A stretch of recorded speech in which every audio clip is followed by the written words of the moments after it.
Don't lie to me. You want to learn a language as fast as possible, right? I mean, seriously, answer it. Because I think most people learn like they don't actually want to speak another language. And it's really, really concerning given the amount of people who fail language learning, which is upwards of 99% at the moment. And that's why I've made this video basically to explain the top 5 language learning tips I'd give to a beginner if I could go back in time. I want you guys to boost your progress as language learners, and you are in the right place. Hit the subscribe button if you're a real one and stick around to the end for a bonus. Number 1 is exposure.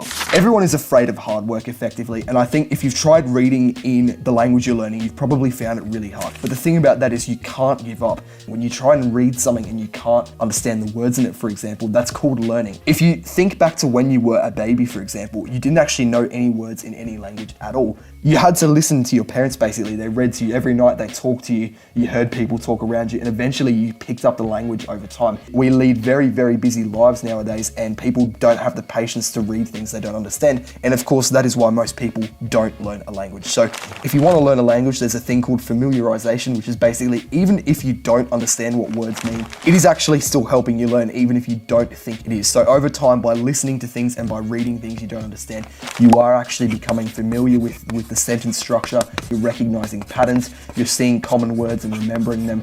And as soon as you basically learn what the word means, it's going to be easy to use it because you've basically installed in your brain that that is an important thing that you need to know because you're using it constantly. So yeah, and if you don't think that's true, remember, you had to learn a language once upon a time from basically nothing.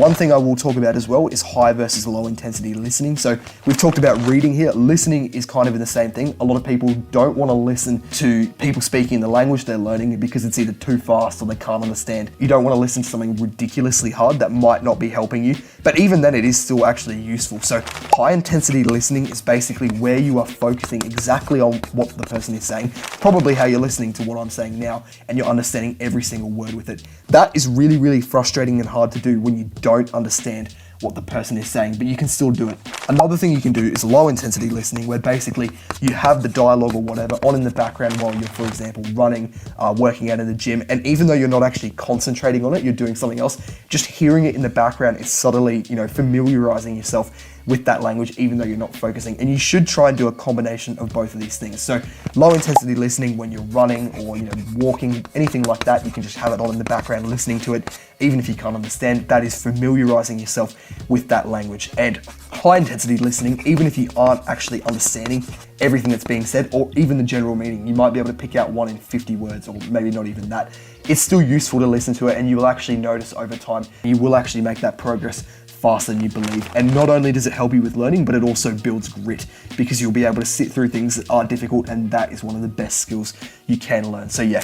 Number 2 is to filter social media. So 95% of social media I've found is just complete bullshit, and it won't help you with anything, especially language learning. What a lot of people post on social media, it's mostly just ego posting. It isn't actually useful for you to look at, and that is not only affecting your mindset, but it is also wasting your time. So learn to judge content that you consume is one of the best things you can do with filtering social media. So the next time you go to watch a language learning video on anything to do with language learning, whether it's a YouTube short, a TikTok, you are making a trade. You're effectively trading time for value. And I want you to look at that and go, okay, I'm getting some kind of value for spending my time here and watching this. And I want you to ask yourself, is this a net gain or is this a net loss? If you're watching a video like this, or someone explaining a topic in the language you're learning, that might be a net gain because they're explaining something that you're having difficulty with learning. Or you might be watching a video that is clickbait, how to learn a language in 1 week, some absolute because bullshit like that, and you might go, you know what, this is a net loss. And you know what, it is okay to watch videos where if it's for entertainment and you want to just say, okay, this isn't productive, but I'm going to entertain myself, I want to reward. Understand what is entertainment and what is not. If you do have any questions about that, I've already made a video on this. I'll have it pop up on the screen right now, and you're welcome to comment down below if you have any questions. Number 3 is to chase results through hard work. So results basically come from hard work, and people who don't think that will generally not see results because they're unwilling to work hard. Think about it. If you didn't think results came from hard work, why would you put yourself through something uncomfortable? We as people are always going to take the path of least resistance. And if we think that there's nothing really good to be had from working hard, there's just no reason to do it. And that kind of mindset is why you aren't able to learn. So a shit mindset that most people have is that results come from talent, luck, the fairies. They don't have an actual understanding of where progress comes from. They'll blame anything and anyone. They'll blame genetics. They'll blame their upbringing, literally anything. the iron mindset that I want you to adopt, which is actually the best way to language learn, is that results are the product of the effort you put in. This is also called a growth mindset, but I'm going to call it an iron mindset in this one. That the harder you work, the faster you grow. So if you want to be better at something, you literally just work harder. You want to learn a language faster, work harder. You want to be better at a language, work harder. The harder you work, the faster you grow. And if you think nothing else, you will make me proud as a language learner, guys.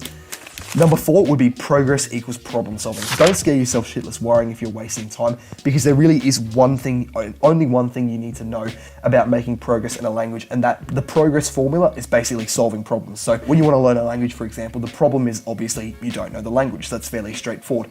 And that's on a macro level, but on a micro level, you don't understand each little concept within the language. You don't even know the alphabet if you're learning a language that doesn't use the English alphabet. Like, for example, before I learnt Russian, obviously the big problem is I don't know Russian, but if you're gonna look at it on a micro level, I don't know the alphabet, I don't know any of the words, I don't know how to put a sentence together, I don't know the pronunciation, I don't know the speed, I haven't read any of the content, I can't understand it. There's all these little micro problems, I don't know colors, numbers, blah, blah, blah, blah, blah.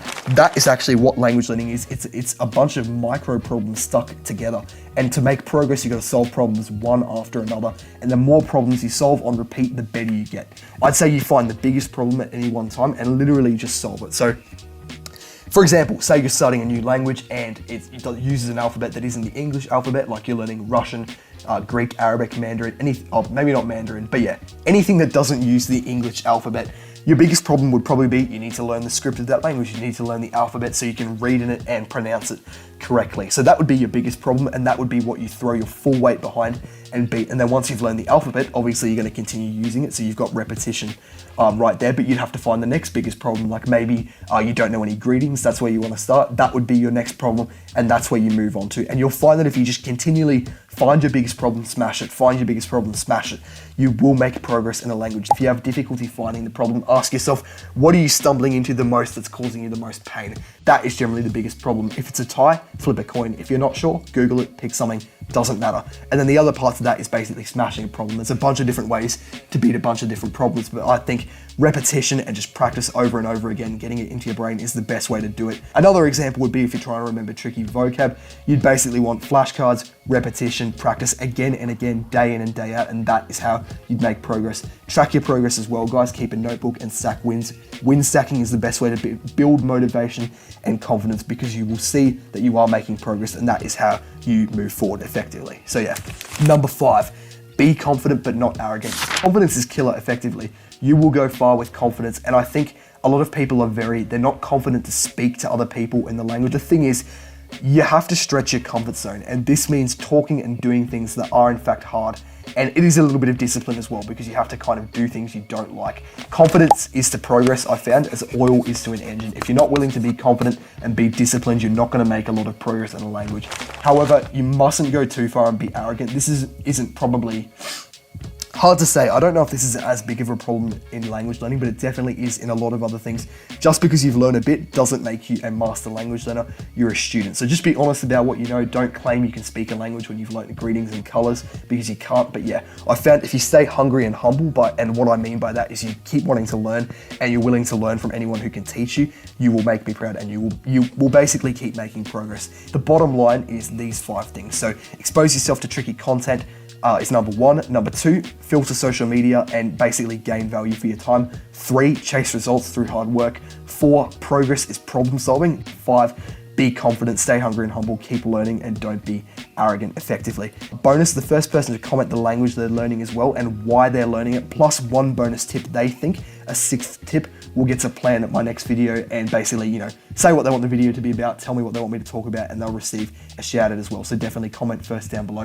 If you guys, I do offer coaching as well on my website. It's extremely high value and it's on a massive discount as well at the moment. It was fun making it and I like helping people. So definitely check it out. Friend me on Discord as well. I will put that in the description, and we have a language learning group chat. But yeah, thank you. Drop a like if you're a real one, and subscribe, and have a good day. Thank you.